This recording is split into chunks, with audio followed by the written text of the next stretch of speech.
Australia is home to the world's largest population of feral camels. If you thought kangaroos and koalas were Australia's most iconic animals, hold on to your Akubra hat.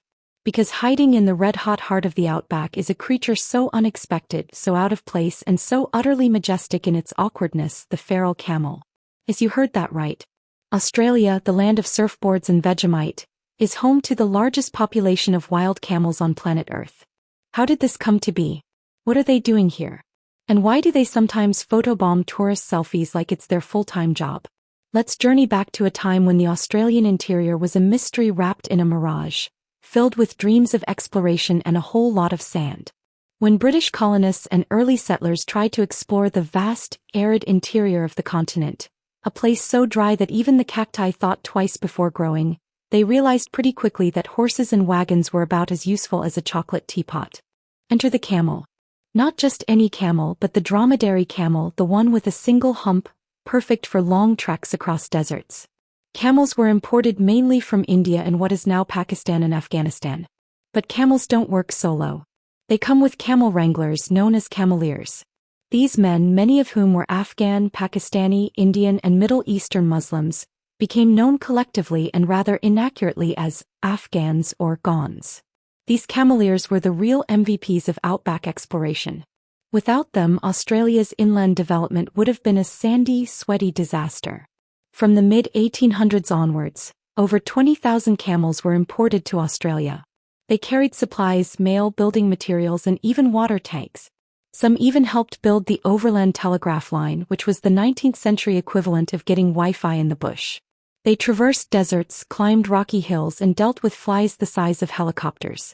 Okay, that's an exaggeration. But barely. As time passed, technology advanced, and so did our transport options. The railways expanded, trucks roared into action, and suddenly camels were no longer cool.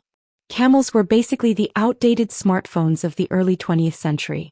Functional but no longer sexy. So what happened to them? Well, in true Australian fashion, we let them go. Yes, we just released tens of thousands of camels into the wild. Because what's the worst that could happen? It's not like they'll thrive, multiply, and become a national camelpocalypse. Right? Spoiler alert, that's exactly what happened. Camels, as it turns out, are incredibly good at surviving in the Australian outback. It's like they were made for it because they kind of were. With no natural predators, unlimited space, and an ability to go weeks without water, they absolutely flourished. And I mean flourished like an all-you-can-eat buffet on a Friday night. Today, it's estimated that Australia has anywhere between 500,000 to over 1 million feral camels roaming the deserts of Western Australia, South Australia, the Northern Territory, and parts of Queensland. They're the largest wild camel population on Earth. The outback has become their playground, their kingdom, and their giant sandpit. These camels are strong, stubborn, and, let's be honest, kind of dramatic. When they're thirsty, they don't just casually stroll to the nearest waterhole. Oh no. They rampage into remote communities, knock over fences, raid water tanks, and sometimes even stick their heads into toilets. Yes, imagine stumbling into your bathroom and finding a wild camel checking out your plumbing. And they're not exactly light on their feet. An adult camel can weigh up to 700 kilograms. That's like 5 average humans glued together and covered in fur. When these guys want something, they get it. Doors, walls, garden sheds, nothing stands between a feral camel and hydration. But here's the kicker. Feral camels are actually a major environmental problem. They destroy native vegetation, trample fragile ecosystems, pollute waterholes used by native animals, and compete with local species for resources.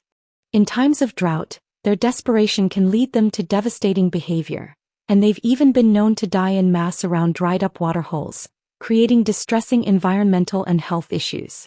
So how does Australia handle this feral humpback dilemma? Well, it's a touchy topic. Some camels are mustered and sold for meat or export. Yes, camel meat is a thing, and it's apparently quite lean and tasty if you can get past the idea. Others are used in tourism or sent to live in camel farms where they enjoy a peaceful retirement chewing cud and posing for Instagram photos with backpackers. But sadly, large-scale culling operations have also been used. From helicopters, trained marksmen are deployed to reduce numbers in remote areas. It's a controversial approach, with animal rights advocates raising serious concerns, but for many communities, It's seen as a necessary response to an ecological emergency. Despite all this, camels have become a weird and wonderful part of Australia's identity. You can find camel races in Queensland. There are camel dairies producing camel milk, which, by the way, costs more than a bottle of Chanel perfume. There are even camel beauty contests. Yes, you heard that right. Somewhere in Australia, a camel is walking a catwalk and dreaming of a modeling contract. Tourists absolutely love them. Nothing says authentic Aussie experience quite like riding a camel in the middle of the Simpson Desert wearing a fly net and sweating through your Kubra. It's dusty, it's bumpy, and your camel probably smells like it hasn't showered since the last ice age, but it's unforgettable. And then there are the camel wranglers, the modern-day cameleers who continue the tradition. These folks are true legends, part cowboy, part animal whisperer, part desert poet. They manage the herds, care for the animals, and sometimes have to deal with camel-related drama that rivals any reality TV show. There's even a town called Maree in South Australia, where you can find monuments to the Afghan cameleers who helped shape the outback. It's a fitting tribute to a group of people and animals who quite literally carved tracks through the heart of the country. Now you might be wondering, are these camels dangerous? Well, they can be. Camels are big, strong, and when provoked, capable of kicking, biting, and spitting with incredible force and zero shame. They don't start fights, but they will absolutely finish them. It's best to admire from a distance unless you're trained, experienced, or have an emergency stash of carrots. Funnily enough, some camels have even made their way into Australian pop culture. There's a recurring joke among locals that camels are like the bogans of the bush, loud, scrappy, always where they shouldn't be, and somehow endearing. There's even urban legends about camels sneaking into school playgrounds or showing up at pubs like they're ready to order a schooner. One camel in the Northern Territory apparently made such a habit of raiding local bins that he was nicknamed Sir Trash-a-Lot. Another became an online sensation after photobombing a couple's wedding shoot with what looked like a cheeky grin. You can't make this stuff up. The reality is that feral camels are both a blessing and a burden, a reminder of human ambition, unintended consequences, and nature's ability to adapt in the weirdest ways possible. They didn't ask to be here. They were brought in to help build a nation, and when their usefulness expired, they were left to roam free.